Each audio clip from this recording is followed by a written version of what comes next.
እሺ አዎ አንድና ሁለት የለውም። እንግዲህ ባለበት ማነው ውለታ ጉልበት ነው ለበርካታው ነገር አስፈላጊነቱ እንጂ አማራ ሐውልት ለህዝብ ቢሰራ ቢሆን ኖሮ ሐውልት ሊሰራለት የሚገባ ህዝብ ነው። እንደው ባጭሩ በባህሉ ፊደሉን ሰንደቁን ኢትዮጵያዊነትን እኔ ነኝ ሳይል ከነገር ተላቆ ልዕልናውን ለቀሩት ያጋራ በባህል በማንኛውም ነገር በመንፈሳዊ እስልምናን ክርስትናን በድፍን ኢትዮጵያ ያስተማረ ስብዕናን ያስተማረ ህዝብ ነው አማራ። እና እንግዲህ አውሮፓኖች ክርስቲያንን የሚሉ አውሮፓኖች ጥቁር አሜሪካውያኖችን መጽሐፍ ቅዱስን እንዳይማሩ አድርገው እንግዲህ የገዛ ወገን የተባለን እንዳይማር አድርገው ከመጽሐፍ ቅዱስ 10% የምትሆነውን ቆንጥረው ለጥቁር ይሄ በቀዋል ብለው መጽሐፍ ቅዱስ ሲጽፉ አማራ የሚያውቀውን በባዶ እግሩ በድፍን ኢትዮጵያ እየሄደ ገንዘብ ሳይጠይቅ የኢትዮጵያ ትምህርት ሚኒስቴሮች በሌሉበት ጊዜ ካህናቱ በየመንደሩ እስላም ክርስቲያን ሳይል ፊደል አስቆጥረው የማነው የእስልምናም ዑላማዎች ከወሎ ከሸዋ አማሮች በድፍን ኢትዮጵያ ሄደው እስልምናን ያስተማሩ ስብዕናን ያስተማሩ ሰዎች ናቸው። ይሄ ብቻ አይደለም። ጋላ በአጭር ጊዜ ውስጥ 28 ነገድ ሲያጠፋና ቋንቋ ሲደመስስ ዛሬ እንኳን ባለፉት እንትኖች በርካታ ቋንቋዎች ለመደምሰስ በቅቷል። ይህም በሚያደርግበት ጊዜ 86 ቋንቋዎች የኢትዮጵያ አማራ ነገስታቶች ናቸው በድፍን ኢትዮጵያ ባህሉ ተከብሮ ቋንቋው ተከብሮ በስሙ እንዲጠራ ያደረገ የአማራ ነገስታቶች ናቸው። ፈረንጆች መንግስት በሚያቋቁሙበት ጊዜ እነ እንግሊዝ እነ ጀርመን እነ ጃፓን በርካታ ቋንቋ ይነገርባቸው የነበሩ ሀገሮች ናቸው። አይ አንድ ቋንቋ መናገር አለበት ተብሎ የዛሬ 300-400 ዓመት ኦሊቨር ክሮምዌል የሚባል የእንግሊዝ ጠቅላይ ሚኒስትር እንግሊዘኛ ያልተናገረ ብሎ ተወላጁን ለረጅም ጊዜ በእንግሊዝ ሀገር ይኖሩ የነበሩትን ጌሊክ የሚባል ቋንቋ ይናገሩ የነበሩትን ኬልቶች ያንጠለጥል ነበር። የገዛ ቋንቋቸውን እንግሊዘኛን አልተናገሩም ብሎ ይገል ነበር።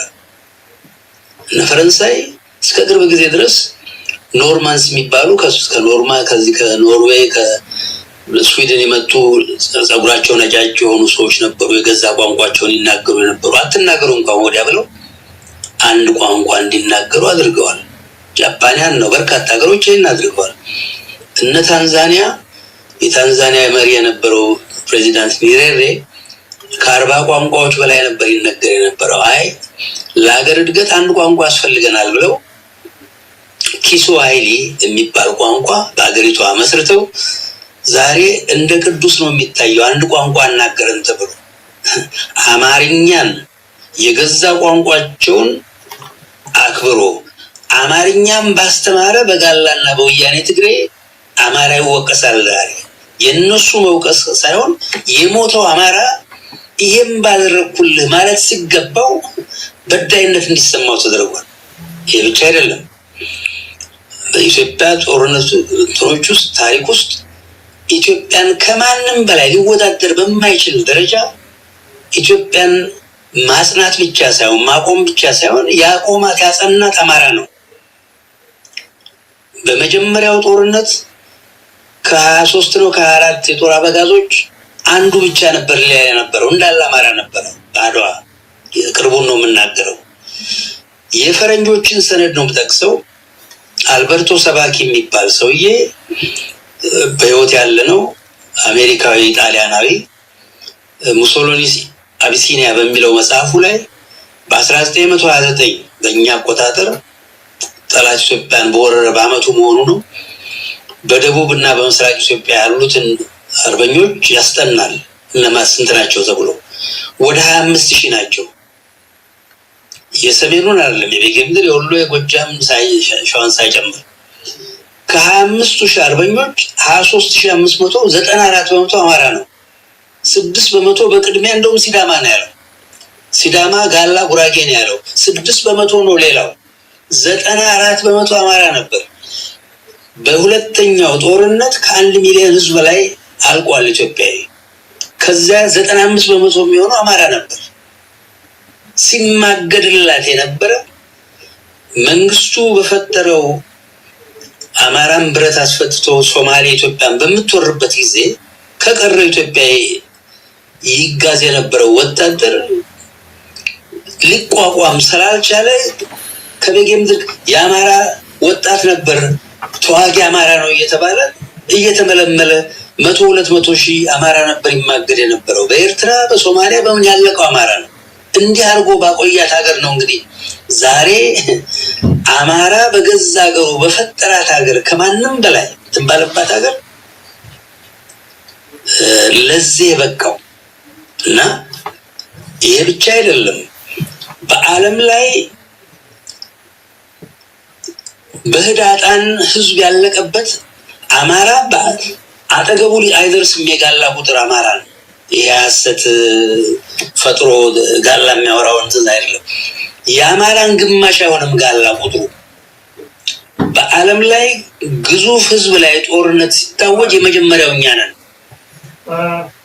በህዳጣን በወያኔ እና በጋላ ምክንያቱም ምንድነው የሆነበት ምክንያት ቢባል አማራ በኢትዮጵያዊነት እንጂ በነገድ አስቦ አቅም ከዛ ተላቋል። የረቀቀ ህዝብ ነው።